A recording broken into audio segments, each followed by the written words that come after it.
بسم اللہ الرحمن الرحیم، اللہم صلی علی محمد وعلی محمد۔ ہماری جو گفتگو ہے وہ تھی کہ فتویٰ جو ہے وہ کسے کہتے ہیں۔ تو کیا بیان ہوا کہ لغت اور عربی ڈکشنری میں فتویٰ کہتے ہیں حکم شرعی کو بیان کرنا، اور حکم شرعی کو بیان کرنے کے جو ہے وہ دو طریقے ہمارے پاس رہے ہیں۔ ایک طریقہ وہی ہے کہ جو ابھی رائج ہے کہ روایات اہل بیت علیہم السلام میں غور و فکر کریں اور وہاں سے جو حکم شرعی سمجھا ہے اسے کیا لکھ دیں، اور دوسرا طریقہ جو متقدمین کا رہا ہے کہ وہ حکم شرعی کو بیان کرتے تھے خود روایت کی شکل میں، یعنی روایت کو لکھ دیتے تھے اور شروع میں بیان کر دیتے تھے کہ ہم جو ہے وہ یہ ضمانت لے رہے ہیں، یہ گارنٹی لے رہے ہیں کہ یہ روایت ہمارے اور اللہ کے درمیان کیا حجت ہے، جیسا کہ من لا یحضر الفقیہ جو ہے وہ کتاب ہے۔ تو اسے کیا کہتے ہیں کہ الفتویٰ بنقل روایہ، یہ فتویٰ دے گا روایت کو نقل کرنے کے ساتھ۔ اور کبھی کیا ہوتا ہے کہ جو بندہ ہوتا ہے وہ فقط ناقل روایت بنتا ہے، راوی بنتا ہے، لیکن وہ فتویٰ دینے والا نہیں بنتا کہ جب وہ یہ بیان کرے جی مجھ سے فلاں بندے نے بیان کیا، فلاں بندے سے فلاں بندے نے بیان کیا کہ امام نے یہ فرمایا، بس اتنا کہ بیان کر دے تو وہ فقط راوی ہے، وہ فقط ناقل ہے، ایک بات کو ٹرانسفر کر رہا ہے دوسرے تک، وہ باقاعدہ اس کی ذمہ داری نہیں اٹھا رہا کہ میں گارنٹی دیتا ہوں کہ اس کے اندر جو بات لکھی ہوئی ہے وہی کیا شرعی حکم ہے اور اس کے علاوہ کوئی اور چیز نہیں ہے، اس طرح نہیں ہے۔ تو کچھ فتویٰ کی جو ہے وہ کتابیں دیکھیں گے کہ ہمارے پاس جو متقدمین ہیں ان کی جو ہے وہ کیا کتابیں جو ہیں وہ فتویٰ کی رہی ہیں۔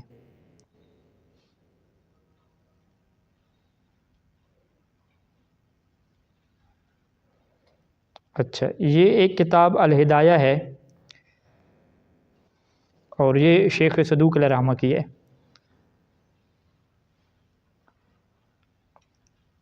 ان کا جو پورا نام ہے محمد بن علی بن حسین بن بابویہ القمی، 381 کے ہیں، یہ متوفی ہیں۔ تو یہ جو ہے وہ ان کے فتاوی کی جو ہے وہ کتاب ہے۔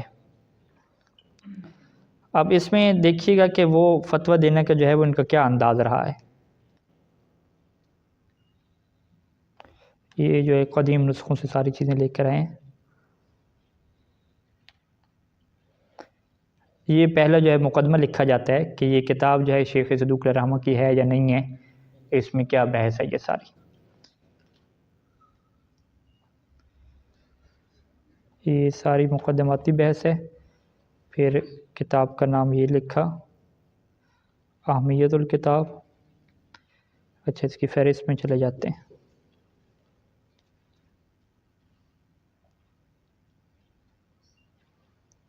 ہاں، یہ ابواب جو ہے وہ طلاق کے شروع ہو گئے، مثلا یہ طلاق کا جو ہے باب ہم کھولتے ہیں صفحہ نمبر 271 پہ۔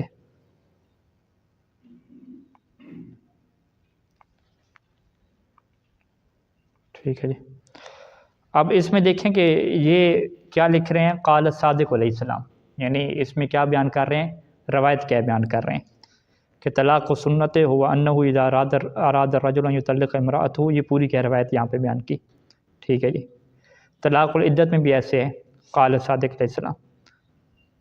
اچھا، باب زہار شروع ہوا تو یہاں پہ شروع میں روایت کیا بیان نہیں کی، بلکہ یہاں پہ کیا ہے بغیر روایت کے سیدھا بیان کر دیا کہ زہار کی جو ہے وہ دو قسمیں ہوتی ہیں۔ پہلی قسم کیا ہے کہ مرد جو ہے وہ اپنی بیوی سے یہ کہے، اور دوسری قسم کیا ہے یہ ہے۔ پھر اس کا حکم بیان کیا کہ اگر وہ یہ کہے تو اس کے اوپر کیا ہوتا ہے، کفارہ ہوتا ہے، کفارہ نہیں ہوتا۔ پھر کفارے کا حکم بیان کیا کہ کفارہ کیا ہے۔ اس ساری بحث میں جو ہے وہ یہاں تک روایت کیا ذکر نہیں کی، آگے جا کے جو ہے یہاں سے کیا ہے وقد رویہ، روایت کی گئی ہے، یوں کر کے کیا ذکر کیا۔ تو یعنی اسی ایک کتاب میں آپ کو ہر جگہ پہ دو کہہ نمونے نظر آ جائیں گے کہ کسی جگہ پہ قال صادق کہہ کے وہ بیان کریں گے، اور کسی جگہ پہ کیا ہے قال صادق کہہ کے بیان نہیں کریں گے، بلکہ جو روایات سے استنباط شدہ ہے، جو انہوں نے سمجھا ہوا ہے، اسی کو کیا کر دیں گے، بیان کر دیں گے۔ یعنی یہ کتاب حقیقت میں آپ کو ایسے لگے گی کہ کبھی توضیح المسائل کی طرح ہے اور کبھی کیا ہے حدیث کی کتابوں کی طرح ہے۔ ٹھیک ہو گیا۔ اچھا، اس میں ایک اور نمونہ بھی ہم دیکھ لیتے ہیں کدھر ہوگی بھی،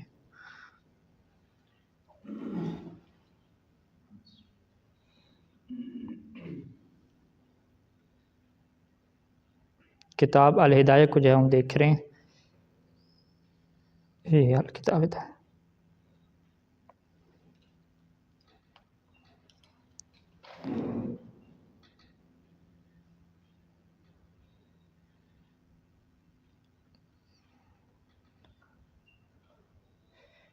فہرست میں چلے جاتے ہیں۔ اچھا،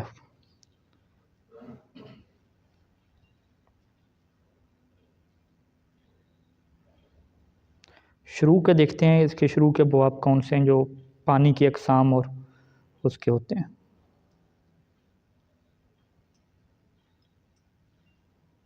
اچھا، یہ شروع میں عقائد کے باب ہیں، عقائد کے باب کے بعد یہ ابواب الطہارہ شروع، یہ طہارت کے باب ہے، صفحہ نمبر 65 سے۔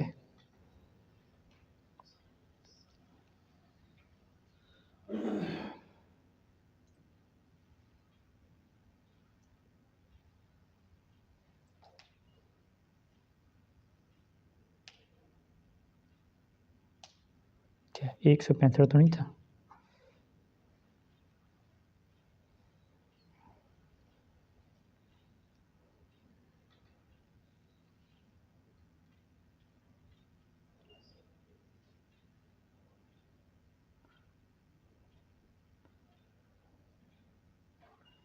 یہ کیا گڑبڑ ہو گیا بھائی؟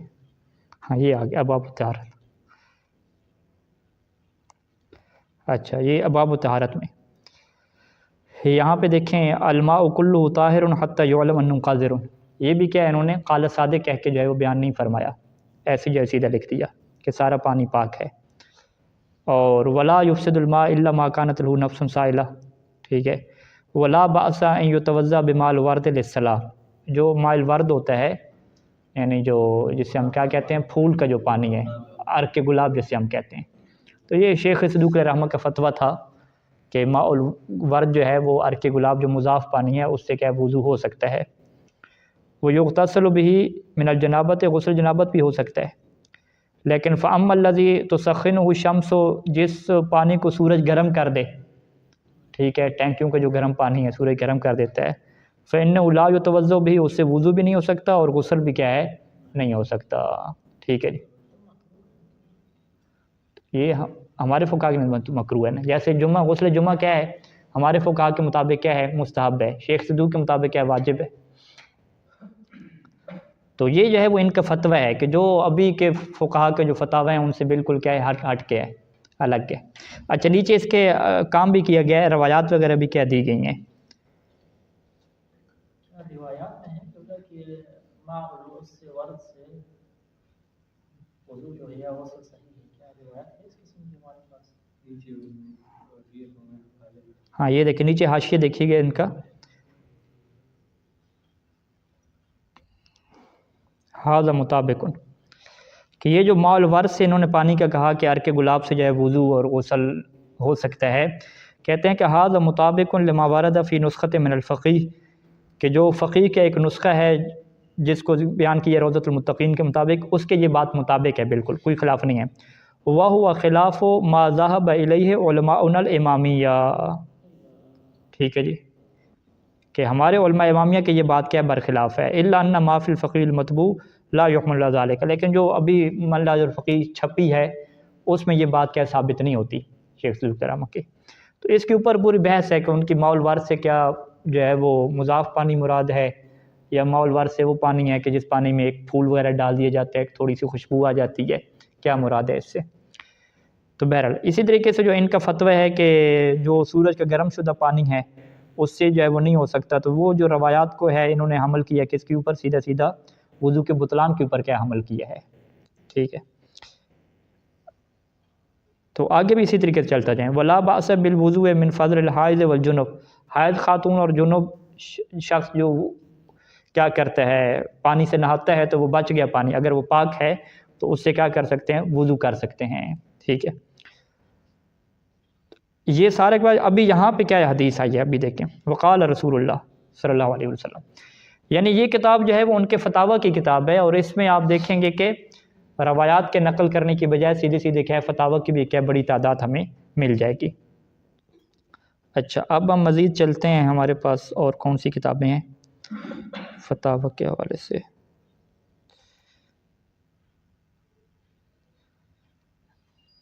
اس میں ایک شیخ صدوق علیہ رحمہ کی کتاب تھی، ان کے والد کی کتاب تھی، جو بہت پرانی کیا کتاب ہے، وہ مجھ سے شاید کاپی نہیں ہو سکی، لیپ ٹاپ میں تھی، تو وہ میں آپ کو دکھاتا ہوں۔ اس میں کیا سیدھے فتاوے ہیں، انہوں نے بھی کیا اس میں فتاوی لکھے ہیں۔ اچھا، یہ ایک اور کتاب ہے جو شیخ صدوق کے بعد جو ہے وہ شیخ طوسی علیہ رحمہ کی ہے، ٹھیک ہے، یہ 385 سے لے کر 460 ہجری کے ہیں، شیخ طوسی علیہ رحمہ۔ ان کی کتابیں احادیث کی تو ہمیں پتہ ہیں کہ الاستبصار ایک کتاب ہے اور ایک تہذیب کی کتاب ہے. ان کی کتابیں فتاوی کی بھی ہیں. ان میں سے ایک کتاب کیا ہے النہایہ فی مجرد الفقہ والفتاوی، یعنی اس کا نام ہی دیکھیں کہ یہ فقہ اور فتاوی میں، فقط فقہ اور فتاوی جو انہوں نے کتاب لکھی ہے نہایہ، یہ کیا ہے وہ کتاب ہے. اچھا یہ کتاب ان کی کس میں ہے جی؟ فارسی، ہاں بترجمہ فارسی ہے. فارسی کی ترجمہ کے ساتھ کیا یہ نسخہ ہمارے پاس موجود ہے. یہاں پہ دیکھتے ہیں انہوں نے کیسے جو ہے وہ فتاوی دی ہیں، کوئی روایت لکھی ہے یا نہیں لکھی، اس کی فہرست میں ہمیں جانا پڑے گا. یہ پرانے نسخے کے صفحات ہیں اس کے.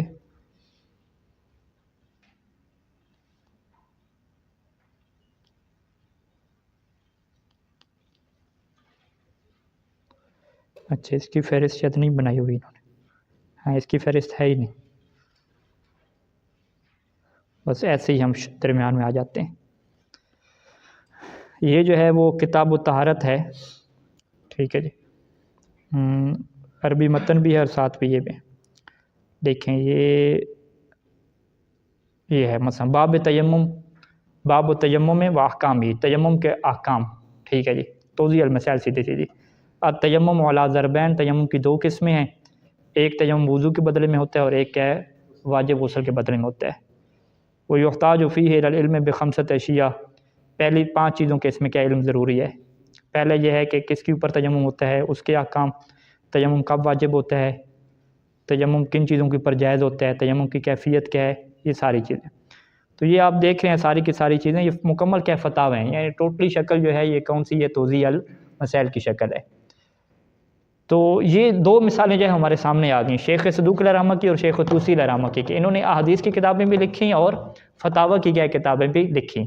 یہ ہیں بھی ہمارے محدث اور مرکزی کتابوں کے کیا ہیں محدثین ہیں. تو کچھ مومنین جو ہے وہ یہ کہتے ہیں نہیں جی جو محدثین تھے نا انہوں نے فقط کیا روایات کی کتابیں لکھی ہیں، فتاوی کی کتابیں اور توضیح المسائل کی طرح ان کی چیزیں ہے ہی نہیں، جبکہ ہمارے پاس کیا ہیں یہ کتابیں ان کی موجود ہیں. تو شیخ صدوق علیہ رحمہ کی یہ جو خود کتاب ہے تہذیب کی، یہ بھی حقیقت میں جو ہے وہ ان کے جو استاد سے شیخ مفید علیہ رحمہ، ان کی توضیح المسائل تھی المقنع کے نام سے، اس کے اوپر جو ہے وہ انہوں نے کیا لکھی تھیں، احادیث کیا جمع کی تھیں. یعنی یہ میں آپ کو دکھاتا ہوں کہ یہاں پہ شیخ طوسی کی جو کتاب ہے تہذیب، تہذیب کے اوپر انہوں نے جو مقدمہ لکھا ہے،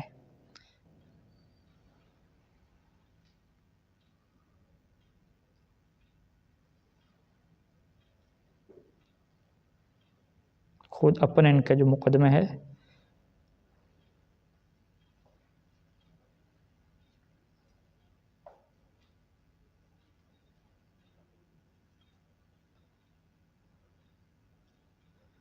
یہ نسخے ہو گئے، شکر تک ہاں یہ ان کے یہاں سے اپنا مقدمہ شروع ہوتا ہے، ٹھیک ہے. تو یہ خطبہ لکھنے کے بعد لکھتے ہیں کہ ذاکرنی بعض الاصدقاء ایدہ اللہ ممن اوجب حقہ علینا باحادیث اصحابنا، کہ بعض اصدقاء نے میرے ساتھ اس بات کے اوپر مذاکرہ کیا، اور وہ اصدقاء بھی وہ ہیں کہ جن کا حق جو ہے وہ ہمارے اوپر کیا ہے ضروری ہے، ان کا حق ادا کرنا چاہیے ہمیں. تو انہوں نے جو ہے وہ کہا کہ جی جو ہمارے اصحاب کی احادیث ہیں وما وقع فیہا من الاختلاف والتباین والمنافات والتضاد حتی لا یکاد یتفق خبر الا وباذا ما یضادہ، کہ انہوں نے کہا کہ ہمارے جو اصحاب کی احادیث ہیں ان میں سے کوئی بھی ایک ایسی خبر بھی نہیں ہے مگر یہ ہے کہ اس کے مقابلے میں کیا ہے اس سے ٹکرانے والی کیا روایت موجود ہے. ولا یسلم حدیث الا فی مقابلہ الا وفی مقابلتہ ما ینافیہ، ٹھیک ہے. حتی جعل مخالفون ذالک من اعظم الطعون علی مذہبنا، یہ جو بات تھی نا کہ ہماری ہر روایت کے خلاف دیگر روایتیں بھی ہیں، یہ ایسی چیز ہے کہ جو ہمارے مخالف مذہب تھے وہ ہمارے اوپر کیا طعن کرتے تھے. وتطرقوا بذالک الی ابطال معتقدنا، اور اس کے ذریعے سے وہ رستہ بناتے تھے کہ ہمارے عقیدے کو کیا کریں، باطل ثابت کریں. تو وہ یعنی ذکر کر رہے تھے ہمارے اصحاب سارے کہ ہمیشہ سے جو ہے وہ شروع سے لے کر اب تک جو ہے یہ طعن کیا ہے تمہارے اوپر کیا چلتا آ رہا ہے، ٹھیک ہے. اور وہ یہ کہتے تھے کہ یہ ایسی چیز ہے کہ نہیں ہو سکتی کہ اللہ نے اس طرح کا حکم دیا ہو، یہ ساری چیزیں. اور وہ کہتے تھے کہ وجود هذا الاختلاف منکم مع اعتقادکم بطلان ذالک دلیل علی فساد الاصل. ٹھیک ہے، تو اس کا مطلب ہے کہ تمہارا جو اصل مذہب ہے وہی کیا باطل ہے، اتنا زیادہ کیا اس میں اختلاف کیا پیدا ہو چکا ہے. تو یہ ساری چیزیں کیا ہے ذکر کرنے کے بعد کہتے ہیں کہ وہ جو لوگ ہیں نا وہ اس شبہ کو ختم کرنے سے کیا ہو گئے، عاجز ہو گئے. روایات ٹکرا رہی تھیں، ان کو کیا سمجھ نہیں آ سکی کیسے عاجز کرنا ہے. تو یہ کہتے ہیں کہ سمعت شیخنا ابا عبداللہ ان کے شیخ مفید الرحمہ، ان کو ابو عبداللہ ان کے کیا کنیت ہے، ان سے میں نے یہ بات سنی کہ وہ کہتے ہیں کہ ان ابو الحسین الہارونی العلوی، کہ یہ جو ابو الحسین الہارونی العلوی ہے، کان یعتقد الحق کا، یہ جو ہے وہ حق کا عقیدہ رکھتا تھا، وہ یدین بالامامت، اور یہ امامت کو کیا قائل تھا. فرجع عنہا، پس اس نے کیا امامت کو چھوڑ دیا، عقیدہ امامت سے کیا پھر گیا. کیوں پھرا؟ لما التبس علیہ الامر فی اختلاف الاحادیث، کہ جب اختلاف احادیث کو دیکھا اور یہ معاملہ اس کے اوپر کیا ہے پوشیدہ رہ گیا، تو وہ یہی پھر گیا امامت سے. وہ ترک المذہب ودان بغیر ہی، ٹھیک ہے، اس مذہب کو چھوڑ دیا اور دوسرے کی طرف چلا گیا. وجہ کیا تھی کہ لما لم یتبین لہو وجوہ المعانی فیہ، اس کے لیے یہ بات واضح نہیں ہو سکی کہ ان روایات کے کیا معنی ہیں، کتنا ٹکراؤ ہے.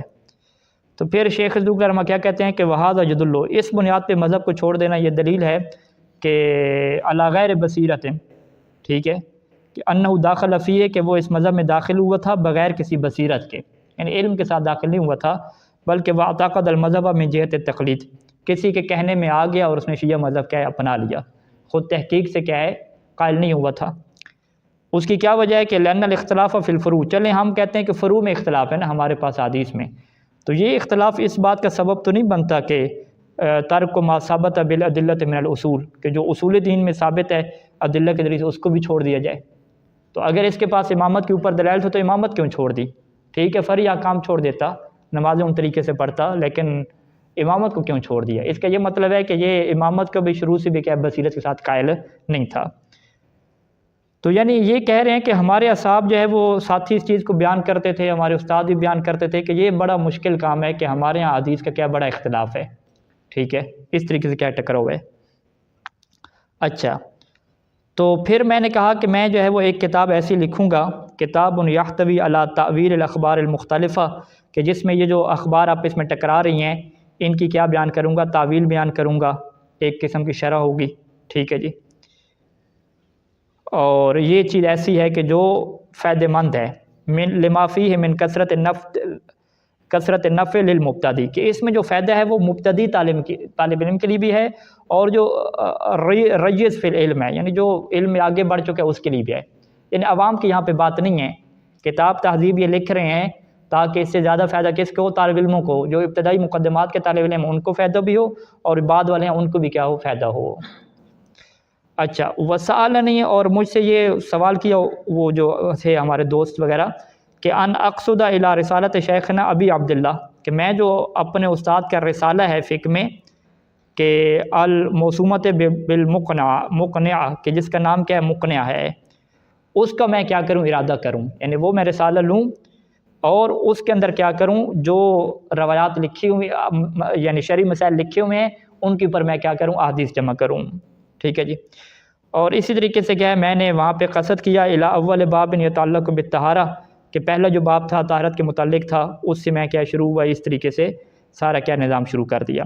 یعنی حقیقت میں جو یہ لکھنے کا طریقہ کار تھا نا ان کا تہذیب کا، وہ بھی اسی بات سے شروع ہوا کہ انہوں نے جو ہے وہ کہا کہ جی اخبار میں بہت زیادہ ٹکراؤ ہے اور لوگ جو ہے وہ مذہب چھوڑ رہے ہیں، تو لہٰذا جو ہے وہ میں کیا کروں، اپنے جو استاد کی کتاب مقنعہ ہے اس کی ایک شرح لکھوں، اس کے کتاب و طہارت سے شروع کروں اور ایک کے کیا روایات کیا جمع کروں.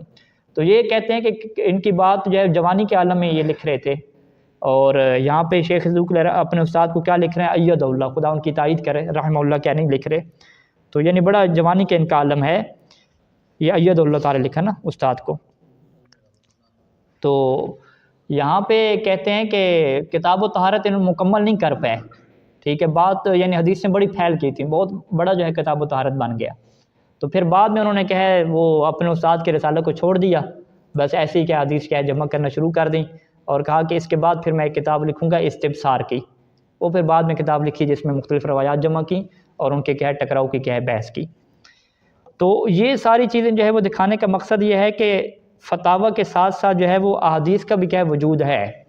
تو ایسا نہیں ہے کہ کوئی انسان یہ دعویٰ کرے کہ جی جو ہمارے محدثین ہیں وہ فقط اور فقط کیا احادیث ہی لکھا کرتے تھے اور کوئی اس کی شرح وغیرہ نہیں لکھتے تھے یا شرح کے علاوہ فتاوی نہیں لکھتے تھے. ایسی بات جو ہے وہ نہیں ہے. ٹھیک ہے, یہ ہمارے محدثین کا ہو گیا.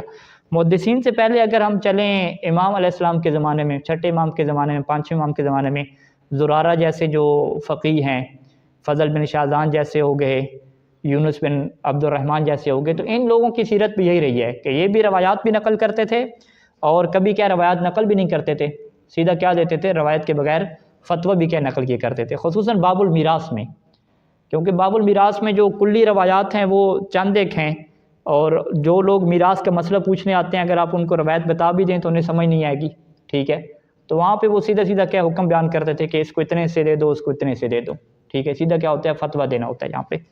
یہ جو ہے وہ خود کتاب الکافی جو ہماری قدیم کتاب ہے اس میں بھی کیا یہ چیزیں ہمیں مل جاتی ہیں. یعنی یہ ابھی میں آپ کو دکھاتا ہوں احادیث کی کتابوں میں, کتب احادیث میں الکافی میں ہم چلے جاتے ہیں. الکافی میں جو بنے گی کتاب المیراث, تقریباً کون سی جلد بنے گی, شاید 7ویں بنے یا 8ویں بنے, 8ویں کو چیک کر لیتے ہیں.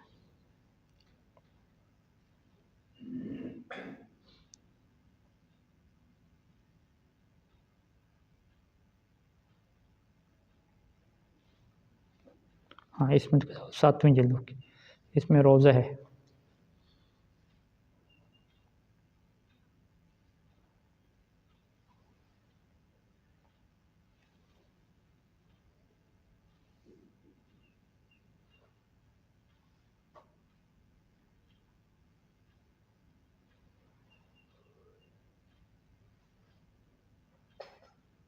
یہ ہے, یہ یہاں پہ جو ہے نا یہ مطالعے کے دوران میں نے کافی چیزیں کیا اس میں اکٹھی کی ہیں کتاب میں سے. مثلا فتاوی زرارہ پہ آ سکتے ہیں,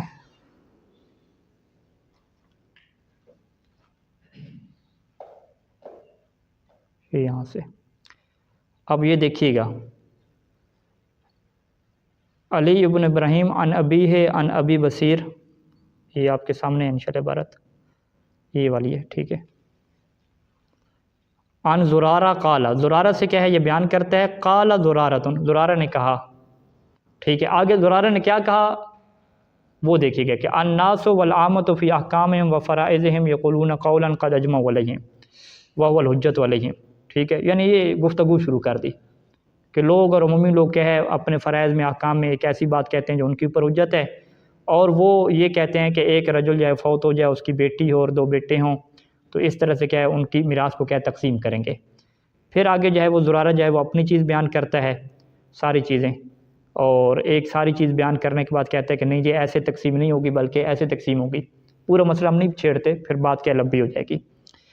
اچھا, یہ ساری چیزیں کیا ہے وہ جب بیان کر چکتا ہے تو وہ بندہ کہتا ہے کہ فقلت لزرارہ تقول ھذا برأیک, کہ جب زرارہ نے بات کی اور امام کا فرمان وغیرہ بیان نہیں کیا, ایسے حکم بیان کر دیا, تو اس نے بھی وہی کام کیا جو آج کل کے لوگ نہیں کہتے فقہا کو کہ فقلت لزرارہ تقول ھذا برأیک. اچھا, تو یہ اپنی رائے دے رہے ہیں.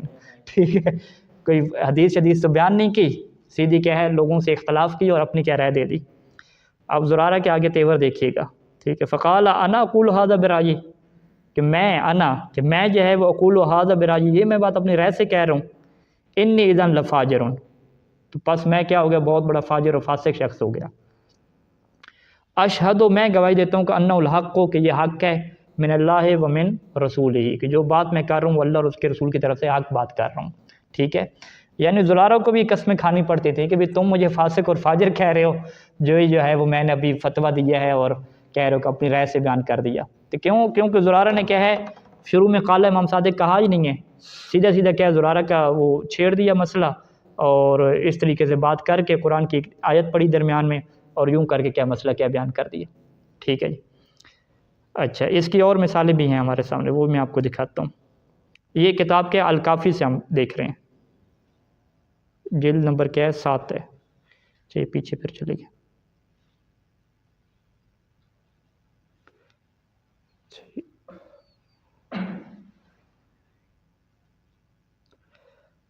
یہ فضل کے مثلا دیکھتے ہیں جی، فتاوی فضل ہے، ٹھیک ہے جی، یونس اور فضل کے. یہ یونس کا یہ فتویٰ یہاں پہ دیکھیے گا،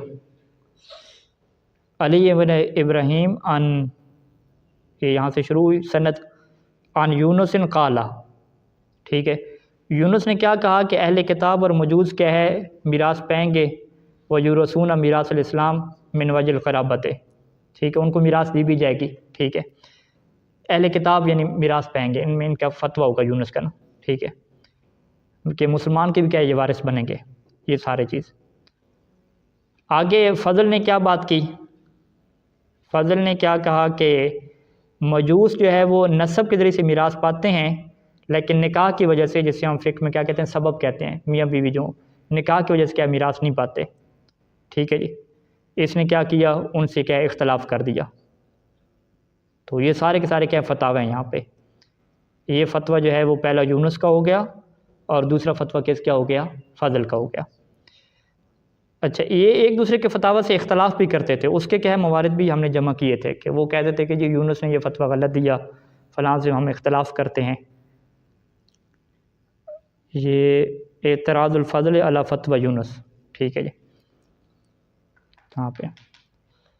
اچھا، یہ شروع میں کون بیان کر رہا ہے جی، یہ ہے وقال یونس فی ھذا، یونس نے جو ہے وہ اس میں یہ بات کی ہے کہ یہ ہے کہ المال بینہما نصفان، کہ ان دونوں کے درمیان کیا ہے مال آدھا آدھا تقسیم ہوگا، وغالط فی ذالک، اور یہاں پہ یونس نے کیا کر دی، غلطی کر دی، ٹھیک ہے جی. وہ غلطی کیوں کی آگے پھر اس کی کیا دلیل دے رہے ہیں، ٹھیک ہے. تو یہ دیکھیں جو ہے وہ فضل جو ہے وہ اس کے اوپر کیا کر رہے، اعتراض کر رہے. یہ ہاں، یہ فضل نہیں خود کے، بلکہ یہ صاحب کتاب جو ہیں یہ مرحوم کلینی، یہ کیا کر رہے ہیں، اعتراض کر رہے ہیں یونس کے اوپر. خود جو ہے وہ انہوں نے بھی کیا اعتراض کیے ہیں، شیخ صدوق علیہ الرحمہ نے بھی راویوں کے اوپر کیا اعتراض کیے ہوئے ہیں. یعنی اگر آپ اسی کتاب میں چلے جائیں جو کتاب من لا یعذر الفقیہ ہے، اور وہاں پہ آپ لفظ غالط کیا سرچ کر لیں تو آپ کو کیا بڑی چیزیں مل جائیں گی. من لا،